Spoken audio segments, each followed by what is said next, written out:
Scaling is one of the most difficult parts of IT. When you go from one server to many servers, you need to be very clever about how you orchestrate your workloads and your resources. And this is where Kubernetes comes into the picture. Kubernetes is an orchestrator. It helps you scheduling your workload across your nodes. In the old days, you went into each node with SSH or remote desktop and you fixed whatever needs fixing. Now you just express your desired state to Kubernetes and Kubernetes will fix it for you. That's the beauty of Kubernetes. In this training, we'll give you a really good introduction to Kubernetes so you know how to use it.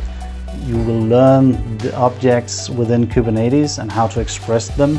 You will get hands-on experience, you'll learn best practices and how to get started using Kubernetes in your team, in your organization or your career. Thank you for watching. For more information about our training, please visit our website.